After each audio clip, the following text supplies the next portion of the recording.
لیکن 74 سال کے اندر ہمارے اسٹیبلشمنٹ نے ہمارے عوام کے حقیقی نمائندوں کا راستہ روکا.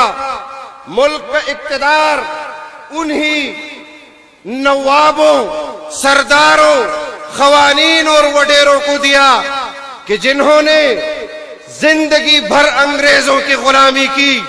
لیکن میں خراج تحسین پیش کرتا ہوں جمعیت علماء کے ان اکابرین کا جو آج اس دنیا میں نہیں، لیکن ان کا مشن آج بھی زندہ ہے، ان کی تحریک آج بھی زندہ ہے.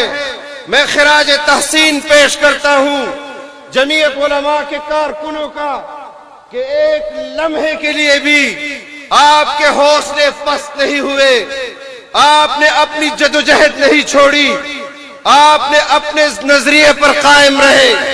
آپ کے عقیدے کو کوئی توڑ نہیں سکا، آپ کے فکر کو کوئی موڑ نہیں سکا. اور 74 سال کے بعد بھی جمعیت علماء کے سٹیج سے فرنگی سامراج کو جو پیغام گیا تھا، آج مغرب کے سامراج کو بھی وہی پیغام جا رہا ہے کہ ہمیں نہ تم قبول تھے نہ تمہارے یہ نوکر قبول ہے. آج قمبر شہادات کوٹ کے اس میدان سے میں ان قوتوں کو پیغام دینا چاہتا ہوں کہ ہم تمہارے کٹ پتلی حکمرانوں کو پاکستان کی اقتدار میں اور قبول نہیں کر سکتے، اور ہم ایک لمحے کے لیے بھی ان کو برداشت نہیں کر سکتے.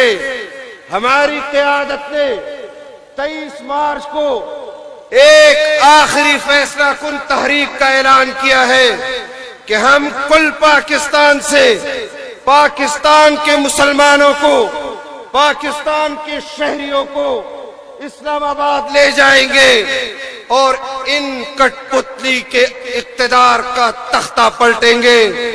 انشاءاللہ آپ تیار ہیں؟ نعرہ تکبیر، بلند آواز سے نعرہ تکبیر. جمعیت علماء اسلام